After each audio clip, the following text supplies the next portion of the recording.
Hello guys, कैसे हैं आप लोग? हो आपका अच्छे होंगे और मस्त एवं स्वस्थ होंगे। तो चलिए, आज का वीडियो होने वाला है कि भाई हमारे देश में मुसलमान जो है मुस्लिम है ना, ओ भाई कैसे आए। और पहले हमारे देश में ये सब थे नहीं ना, तो इसलिए आज हम देखने वाले हैं कि मुसलमान कैसे आए और आज उसी पे हम रिएक्ट करने वाले हैं। तो वीडियो में एंड तक बने रहिएगा और चैनल को सब्सक्राइब करिएगा। ओरिजिनल वीडियो का लिंक मिल जाएगा डिस्क्रिप्शन में, तो जाके भाई के चैनल को सब्सक्राइब लाइक करिएगा और फुल वीडियो को वॉच करिएगा। हमारा जो लोकेशन है आज देख सकते हैं, पीछे सारा हरा भरा हरियाली है और इसी के चलते हम घर में थोड़ा नहीं बनाए थे, तो आप हरियाली का मजा लीजिए और वीडियो को फुल देखिए। तो चलिए वीडियो स्टार्ट करते हैं बकवास किए बिना। आज हमारे देश भारत में लगभग 14% मुस्लिम आबादी रहती है और अगर हम भारत के प्राचीन इतिहास को देखें तो पता चलता है हमारे देश में हमेशा से मुसलमान नहीं रहते थे। तो ऐसे में सवाल ये उठता है कि इस्लाम धर्म की शुरुआत सऊदी अरब से हुई, तो यहाँ पर आने वाला सबसे पहला मुसलमान था कौन, और कौन था वो जिसके जरिए भारत में मुसलमानों की संख्या बढ़ी और लोगों ने इस्लाम कबूल किया। आज हम अपनी वीडियो में इसी बात की चर्चा करेंगे, तो जानने के लिए वीडियो में हमारे साथ अंत तक बने रहिए। चलिए शुरू करते हैं। यूं तो भारत में पहले भी मुसलमान व्यापार के लिए आते थे। अरब के लोग भारत से काली मिर्च और मसालों का व्यापार करते थे।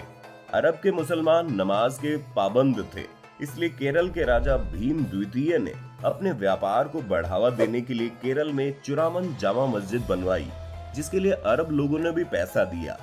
लेकिन उस वक्त वो लोग सिर्फ और सिर्फ व्यापार को ही अपना मकसद रखते थे। कई इस्लामिक धर्मगुरु भी भारत आए और इस्लाम का प्रचार किया, लेकिन उनका मकसद कोई भी जंग करना या भारत में अपनी सत्ता जमाना नहीं था। भारत आने वाला सबसे पहला आक्रमणकारी मुसलमान मोहम्मद बिन कासिम था, जो 694 ईस्वी में ताइफ में पैदा हुआ। सिर्फ 5 साल की उम्र में उसके बाप की मौत हो गई थी, जिसकी वजह से ज्यादा पढ़ाई लिखाई न कर सका। लेकिन मोहम्मद बिन कासिम बचपन से ही बड़ा होशियार और चालाक इंसान था, साथ ही वो खूबसूरत भी बहुत था। मोहम्मद बिन कासिम इराक के खलीफा हुज्जाज बिन यूसुफ का भतीजा था, इसलिए बहुत ही कम उम्र यानी 17 साल की उम्र में ही वो फौज में भर्ती हो गया और काबिल होनहार सिपाही साबित हुआ। दोस्तों, असल कहानी की शुरुआत यहाँ से होती है। हमारे देश भारत में सिंध राज्य हुआ करता था, जो पाकिस्तान में मौजूद है। सिंध पर राजा दाहिर और उसका भाई धसिया दोनों आधे शासन करते थे। इन दोनों भाइयों में लड़ाई उस वक्त शुरू हुई जब राजा दाहिर ने अपने पंडितों के कहने पर अपनी सगी बहन लाडी से शादी कर ली, क्योंकि पंडितों का कहना था कि वो बड़ी किस्मत वाली है, जो भी इससे शादी करेगा वो इस राज्य पर शासन करेगा। जब इस बात की जानकारी राजा धसिया को हुई तो बहुत नाराज हुआ और उसने राजा दाहिर पर हमला करने का फैसला ले लिया। जब तक राजा धसिया राजा दाहिर पर हमला करता, उसे अचानक चेचक की बीमारी हो गई और इसी बीमारी के चलते उसकी मौत भी हो गई।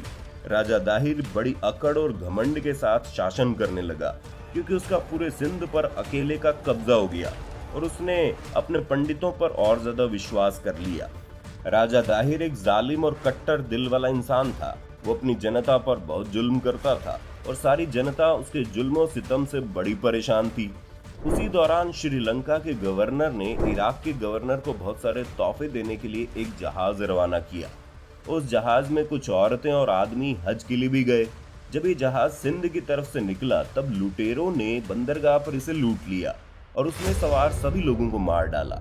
इस जहाज में से एक इंसान बच गया, जो किसी तरह भागकर इराक के गवर्नर के पास पहुंचा और उससे सारी बात बताई। इराक का गवर्नर हज्जाज बिन यूसुफ उस वक्त बहुत ही जंगी मामलात में लगा हुआ था, इसलिए उसने इस मामले को खत के जरिए निपटाना बेहतर समझा और उसने राजा दाहिर को खत लिखा और कहा हमारे हुए नुकसान की भरपाई करे और लुटेरों को उनके किए की सजा दे। लेकिन राजा दाहिर ने खत पढ़कर ऐसा नहीं किया और उन लुटेरों को सजा देने से इनकार कर दिया। राजा दाहिर के इस रवैये से इराक का खलीफा बहुत ज्यादा नाराज हो गया और उसने भारत पर हमला करने का फैसला ले लिया। अब ये बात है 712 की, जब मुसलमानों ने भारत पर पहला सफल आक्रमण किया। उससे पहले सारे ही आक्रमण नाकाम रहे और ये आक्रमण करने वाला यही इंसान था मोहम्मद बिन कासिम, जिसके अंडर में अरबों ने पहली बार भारत पर जीत हासिल की। जब मोहम्मद बिन कासिम ने फौज लेकर भारत पर चढ़ाई की तो राजा दाहिर की फौज मोहम्मद बिन कासिम के आगे बहुत जल्दी घुटने टेक गई, क्योंकि मोहम्मद बिन कासिम को किले का रास्ता बताने में किसी और का हाथ नहीं बल्कि खुद राजा दाहिर की पत्नी का हाथ था, और इसी वजह से वो आसानी से बहुत जल्दी किले में घुस गया। मोहम्मद बिन कासिम की तलवारबाजी के आगे राजा दाहिर की सेना कुछ न कर सकी। उसने हार मान ली और जल्द ही राजा दाहिर भी मोहम्मद बिन कासिम के हाथों मारा गया। राजा दाहिर की रियासत को जीतने के बाद मोहम्मद बिन कासिम ने सिंध की दूसरी रियासतों पर भी हमले किए और उन्हें भी जीत लिया। धीरे धीरे एक दिन ऐसा भी आया जब सारे सिंध पर अरबों का कब्जा हो गया और मोहम्मद बिन कासिम ने सिंध पर अपना शासन बना लिया। मोहम्मद बिन कासिम ने लगभग 4 साल तक सिंध पर शासन किया। सिंध की गद्दी संभालते ही मोहम्मद बिन कासिम ने सबसे पहले ऐलान किया कि जो लोग अपनी खुशी से इस्लाम कबूल करना चाहते हैं वो इस्लाम कबूल करें, और जो लोग अपने पहले मजहब पर रहना चाहते हैं उन्हें पूरी आज़ादी है। किसी के साथ कोई जबरदस्ती नहीं करेगा। सभी को अपने अपने तरीके से पूजा पाठ करने की छूट दी गई। मोहम्मद बिन कासिम गरीबों और अमीरों के साथ भी भेदभाव नहीं करता था, वो सबसे एक जैसे तरीके से मिलता था। मोहम्मद बिन कासिम के बारे में एक बात बड़ी मशहूर है कि उसका अंदाज बहुत मीठा था। उसका बात करने का तरीका बड़ा प्यार भरा था और उसका अंदाज ही उन्हें लोगों के बीच खास बनाता था। सभी जनता बड़ी खुश थी और शासन ठीक ठाक चल रहा था। कहते हैं वक्त किसी का दोस्त नहीं है और वो कब मिजाज बदल दे कोई नहीं समझ सकता। अभी इस बात का अंदाजा आपको मोहम्मद बिन कासिम की दर्दनाक मौत के बारे में जानकर लग जाएगा। वो इंसान जिसके बारे में बड़ी बड़ी फौज ही हार मान रही थी, भारत में सिंध पर हमला करके उस पर जीत हासिल करके अपना झंडा लहरा चुका था। इतनी कम उम्र में वो मौत के सामने हार मान जाएगा, ये किसी ने सोचा भी नहीं होगा। इस बात को जानकर आपको हैरानी होगी, मोहम्मद बिन कासिम की मौत सिर्फ 20 साल की उम्र में हो गई, और उसकी मौत कोई हादसा नहीं और ना ही वो किसी लड़ाई में मारा गया, बल्कि उसकी मौत उसके अपने हुक्मरानों द्वारा दी गई मौत थी।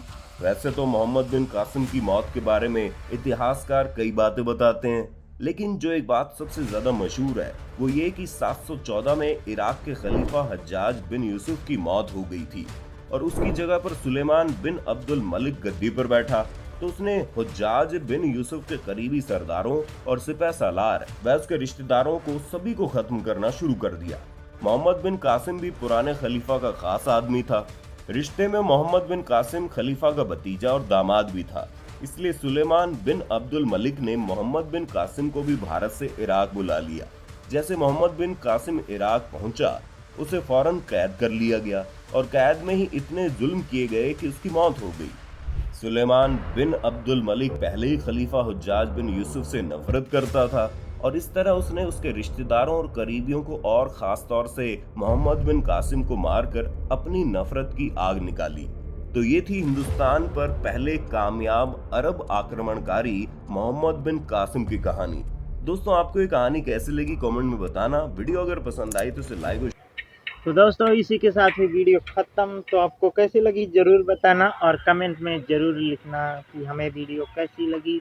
तो मिलते हैं तब तक के लिए नेक्स्ट वीडियो में। जय